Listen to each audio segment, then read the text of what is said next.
Hello and welcome to Dialogue. The massive heat wave felt all around the world has been a focus of concern as rising temperatures are causing more and more extreme weather events. Experts with the UN's World Meteorological Organization warn that these events will continue to grow in intensity and frequency, and the world needs to prepare. How has climate change fueled extreme weather in recent years? What is being done to stop that? And what will happen if we exceed the temperature threshold? To help us answer these questions and more, I'm joined by Wu Changhua, CEO of Beijing Future Innovation Center, Isabel Hilton, founder of China Dialogue, and Dr. Ashley Walt, director of Heat Policy Innovation Hub of Nicholas Institute for Environmental Policy Solutions at Duke University. That's our topic. I'm Xu Qinduo.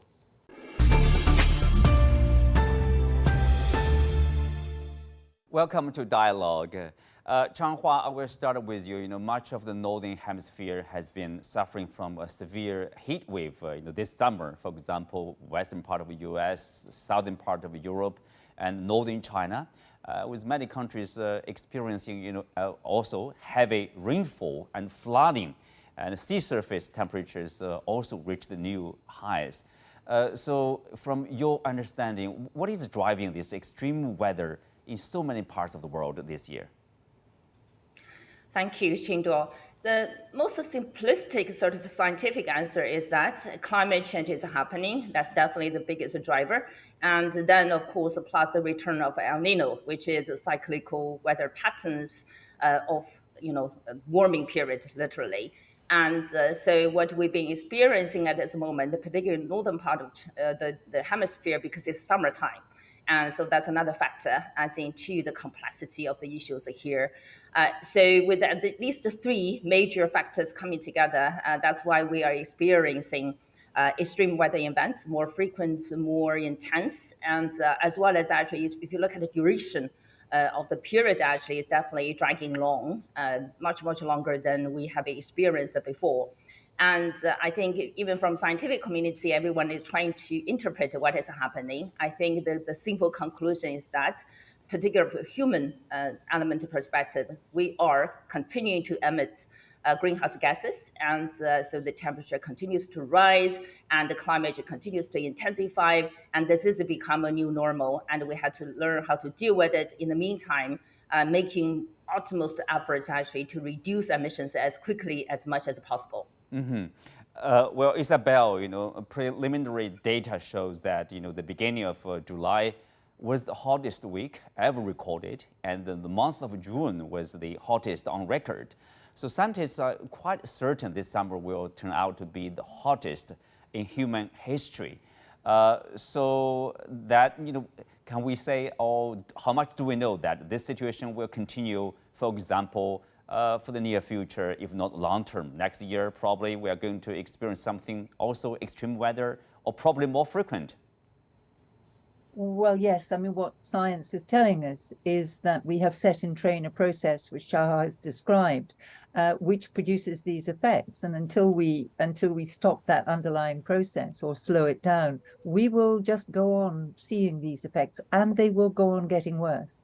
We have just over 1 degree of warming now, and that has precipitated these extreme weather events. And yes, it is an El Nino year, so next year might be, not necessarily worse than this year, but the underlying trend is we are committed to.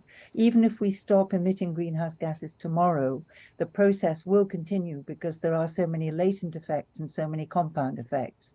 For example, one of the things that has most alarmed science this year is the temperature of the ocean. We are seeing absolutely unprecedented heating of the ocean. And the fact is the ocean has absorbed 90% of the excess heat that we have produced in the last 3 or 4 decades. And it may be reaching its limit. It's certainly reaching the limit of tolerance for much of ocean life. So we're seeing mass die-off of fish, beaches covered in dead fish all across the northern hemisphere. And the other effect that is happening is that it is speeding up the melting of the polar ice, which again affects weather patterns. So it's all beginning to speed up as well as heat up. And the real danger is that we will trigger tipping points of even bigger planetary effects, and we will lose our capacity to exert any control at all. One of those is the potential release of very large quantities of methane from frozen tundra. So in the short term, to your question, we will certainly see these events getting worse and getting more frequent in the foreseeable future. Well, indeed, the World Meteorological Organization recently called the extreme weather the new normal. So actually, of course, with the new normal, so what permanent changes will more and more frequent extreme weather events bring to our daily lives? I do think it's fair to categorize this as a new normal. A lot of people are talking about sort of a month-long heat wave. And I think in my view, it's no longer a heat wave, but instead a signal of a new chronic state, particularly of heat exposure. And others have said, and I think it's quite possible that this might be, in fact, the coolest summer for the rest of our lives. And I think we need to consider that this might be the new reality and act accordingly. Extreme weather, particularly heat, threatens our lives and livelihoods. In addition to illness and death, it costs billions of dollars in labor loss and healthcare costs, reductions in agricultural yields. Frankly, our cities, our neighborhoods, the structures that support them were not built with this type of weather in mind. And our energy systems were not meant to withstand this level of, for example, air conditioning that's needed to properly cool our living spaces. And our transportation systems and food systems were not designed for this climate. So we do face extreme catastrophic failure in critical systems that protect all of us. So actually, you are talking about our failure probably to reduce the temperature, for example, 1.5 Celsius. At the same time, on the other hand, it's really about how we are going to adapt to the new normal. Yes. I think one key to adapting, for example, for heat, is really in planning and preparedness. We need to integrate heat as part of our standard hazard preparedness and planning. We also need to invest in that infrastructure so that we can accommodate. We have seen air conditioning as a luxury in the past, and really it is a life-saving intervention. But we don't have the system in place, of course, to air condition the world. But we have to work toward building out the infrastructure that is necessary to protect, particularly those most vulnerable in the areas in which they are the most exposed. And so I think integrating, planning and preparedness so that we are helping populations understand how to respond during periods of high exposure, but also making the proper investments that we need to our infrastructure so that we can address and create a new living environment, which is what's going to be required. But that would be, I'm afraid that there would be kind of a dilemma. If we use more air conditioner, that means more consumption of power and then more, emissions into the atmosphere. Yes, exactly. But I think that's a case for why we need to think about the rapid transition to renewable energy and why this is such an urgent matter to do so quickly. Mm-hmm. Changhua, of course, the major cause, I think most of the people will agree, is really the failure of the entire world, to reduce the temperature, to keep the temperature down, to reduce our consumption of the fossil fuel, for example, or to change our lifestyle. Where are we now in terms of joint efforts, global awareness, in particular efforts from the governments from around the world? Well, I think the facts, all the data evidence show that we are not really, doing a good job at all. And under current climate crisis, if you look at emissions, they just continue to rise. If you look at the fossil fuels, coal, oil, petroleum, natural gas, and we continue to burn them. And that's where I think the biggest challenge lies today in terms of transition. all the governments around the world have committed to, faster, accelerated energy transition, particularly for largest economies there. But somehow, in reality, we continue to delay, slow down that process. Of course, complicated by like war in Ukraine and now extreme weather events.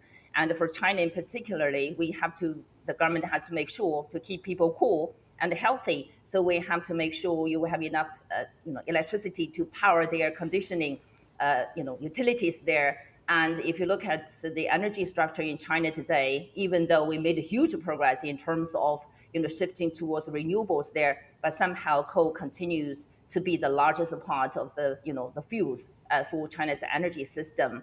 That remains to be seen.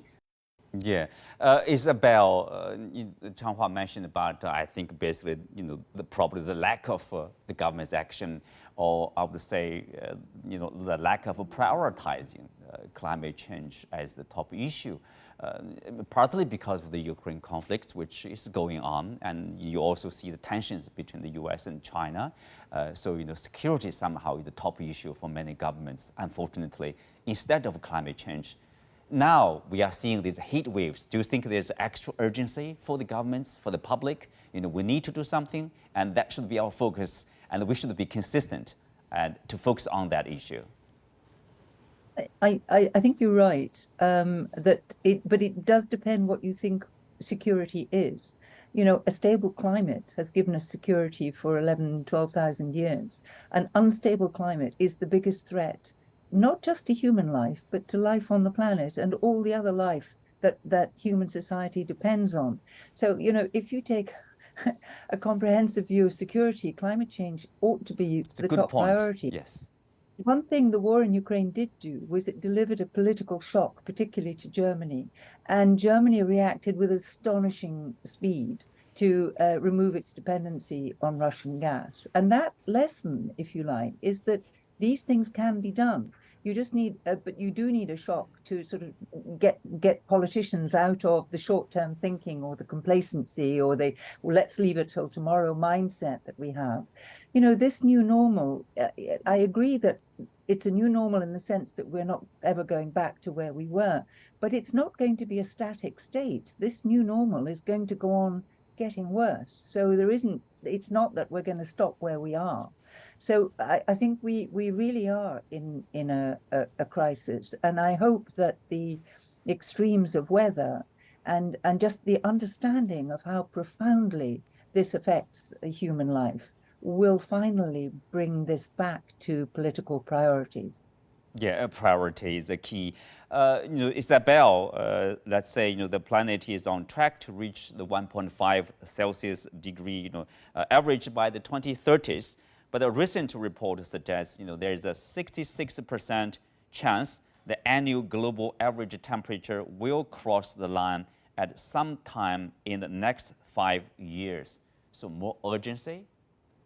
Yes, that's a very, very alarming report. And actually, the lesson from the science is that everything is moving faster than the science predicted. There are a lot of reasons for that, but but that is the lesson. A climate analyst in the UK recently published a book called 5 Times Faster. He called it 5 Times Faster because that's how fast we need to go to achieve a stable climate, a stable new normal, so 1.5 degrees. And after Paris, when the Paris COP, when all the countries who signed up to the Paris Agreement committed to a target which was as far under 2 degrees as possible and 1.5 if possible, there was a report from the Intergovernmental Panel on Climate Change looking at the difference between 1.5 and 2 degrees, and it makes extremely sobering reading. At 1.5 degrees of warming, we lose 80%, 90% of the world's ocean corals. At 2 degrees, we lose all of them. Now, the corals are the nursery of the ocean. If we depend on marine life, we depend on healthy oceans. So that's just one example of the difference that of what looks like a very small change can make. And the other thing, when we talk about 1.5 and 2 degrees, we're talking about global averages.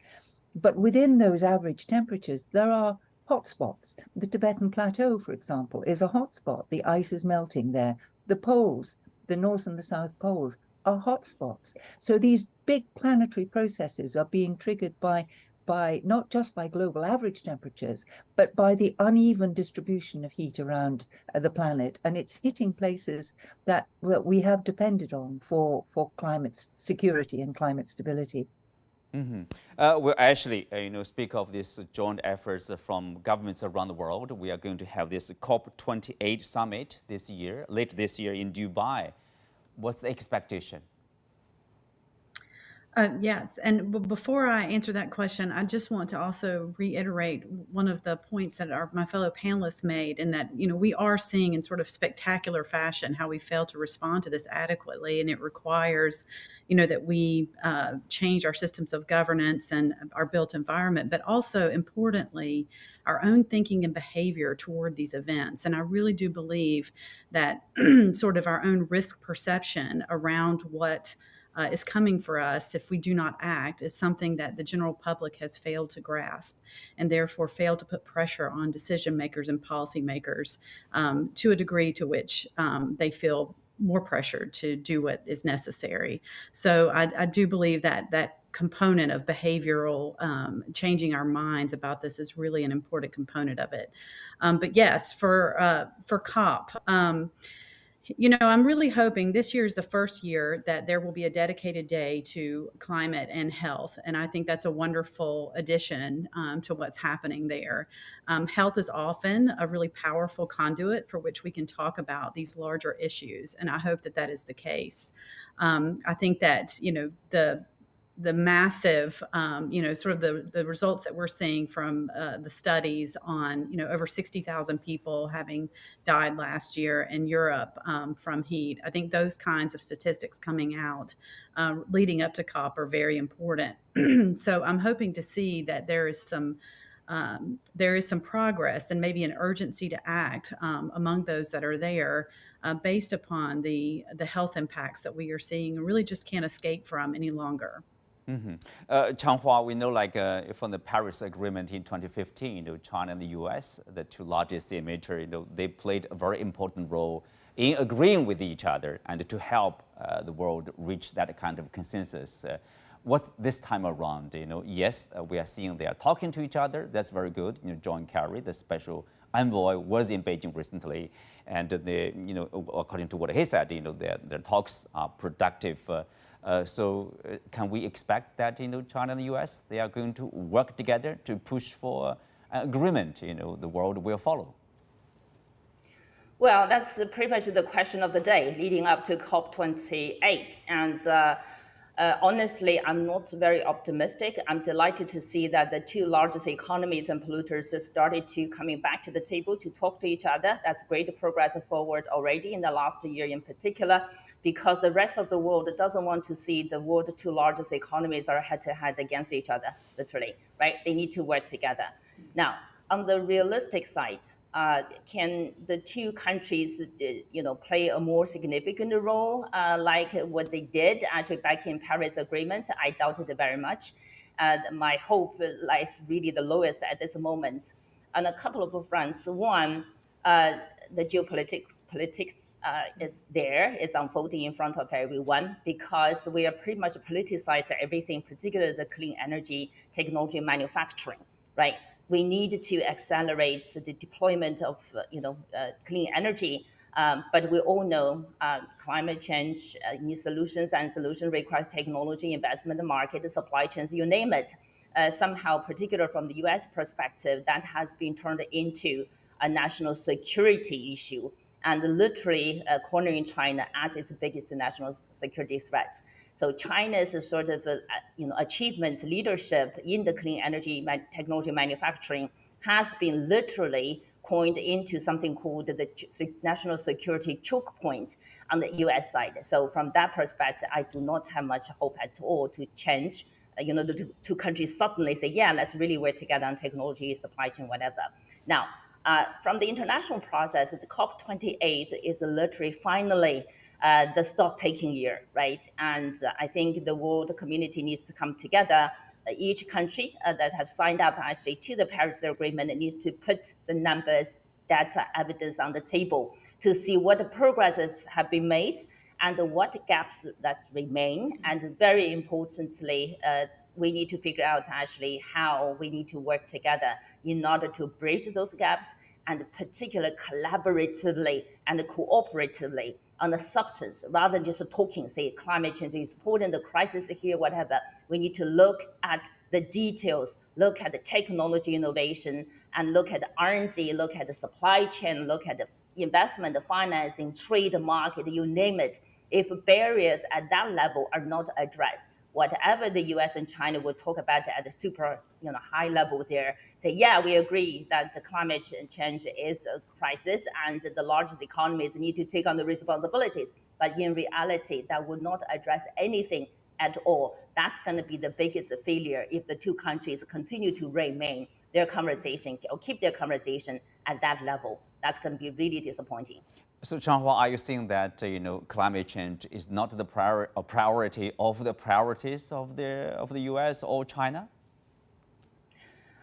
Well, to be fair, I wouldn't really say that simplistic sort of a manner. If you look at from China's side, China in the current 14th five-year plan, if you look at China's national planning process, we have this 1+N national strategy. The one is literally decarbonizing Chinese economy, everything, and using that as the sort of at the core, connecting all the dots within the economy, the society, infrastructure, whatever you name it. So it's been unfolding. That's why we've been seeing really impressive progresses from China's side in terms of renewable energy, wind, solar, electric vehicles, batteries, you name it. That's happening very, very fast.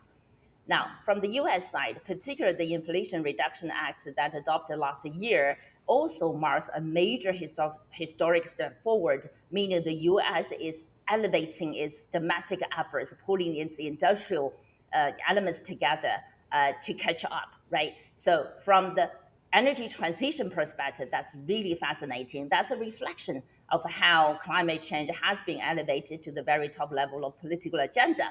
But in reality, as we're talking about here today, it's not just one single country or two countries. We need to work with each other, because for clean energy transition, that's going to require minerals, critical minerals. We need to mine more criticals around the world. We need to put manufacturing technologies actually in order to turn them into products and services and deploy them. That's going to get the investment, job creating, equity issues, whatever you name it. We all understand that. But we all know the planetary cannot afford more ecological destruction of, continue the mining, industrial pollution, whatever, stuff like that. So we need to figure out how to work with each other. That's going to be a very critical element at this moment. From climate adaptation perspective, I think both countries have been doing a great job in terms of building up early warning systems, emergency responses, insurance, reinsurance, whatever you name that. That's definitely has been happening. But now, getting to the global process, this is the responsibility, shared responsibility of the two largest economies of polluters. They need to work with each other and also supporting other developing countries to accelerate the energy transition. So there are many, many questions, deeper questions that need to be asked in order to really decode the complexity of the US-China geopolitical saga there, in order to really bring some real changes to the global process. Mm-hmm. So Isabel, are you as pessimistic as Changhua in terms of the role jointly played or to be played by China and the US, or what do you see as a major challenge for reaching an agreement over COP28, let's say? I'm certainly not. I'm no more optimistic than Changhua, I'm afraid, and it's very difficult to be hugely optimistic given the level of geopolitical tensions. But I think there is a responsibility in the world's two biggest emitters, not just to their own people or to each other, but to the rest of humanity. The fact is that between them, they have nearly half the world's emissions, and there are poorer countries that emit almost nothing, which are going to suffer, but everyone is going to suffer. So it is quite right that the world looks to these two biggest emitters and says, please at least manage to accommodate your differences if you can't resolve them, and don't hold climate change hostage to other political considerations. Now, that's obviously difficult where there is not much trust, and there is not much trust at the moment. But, you know, it ought to be, as responsible global powers, they have a responsibility. That's what being a responsible global power means. They have a responsibility to manage their differences, and certainly not to let those differences get in the way of much greater effort on climate. This is the year that we need to see the nationally determined contributions become much, much more ambitious. And that was something that everyone signed up to in Paris, that, you know, you put your promises on the table, you come back 5 years later with a much more ambitious promise, all with the goal of 1.5 in mind. And your nationally determined contribution, your pathway for every country needs to be aligned with 1.5. Now, we're not on track. So this is the moment when we need to see the color of the money, if you like, in terms of commitment. And we're wasting time blaming each other. You know, we really are. We need to just get on with it. Everyone needs to make an effort. Yeah, actually, you are nodding your head here. Of course, you know, promises and you know, the implementation of those agreements are, you know, equally important. For example, the promised climate change financing, you know, from rich world to the developing countries, the 100 billion is not really being made good. And for developing countries, as Isabel mentioned, even for some developed world, for example, Italian government has made it clear, oh yes, there's a climate change issue.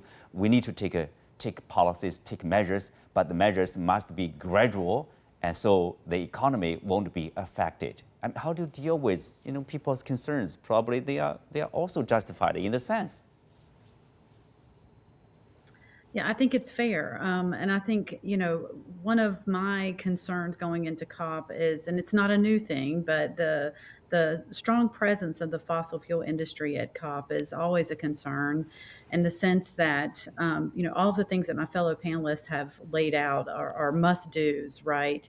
I'm always concerned that that progress gets waylaid by you know, talk of other sort of less known in their efficacy types of approaches, where we really need to think aggressively about how to end our reliance on fossil fuels. And as you've just pointed out, doing so with an eye toward, you know, the economic impacts of that.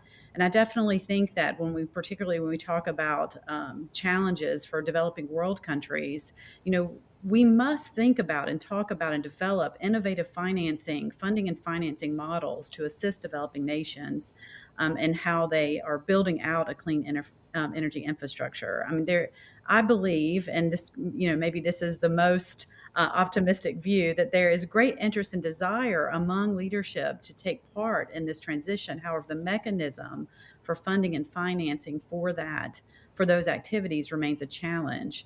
And, you know, it's important that the countries that will be the most impacted by this have a seat at the table and a voice that is heard. They often bear the brunt of the consequences of all that we're talking about, and will play a critical part of the solution. Well, with that, we come to the end for today's show. Many thanks to our guests. You can also find us on the CGTN app on YouTube. Thank you for being with us. I'm Xu Qinduo. See you next time.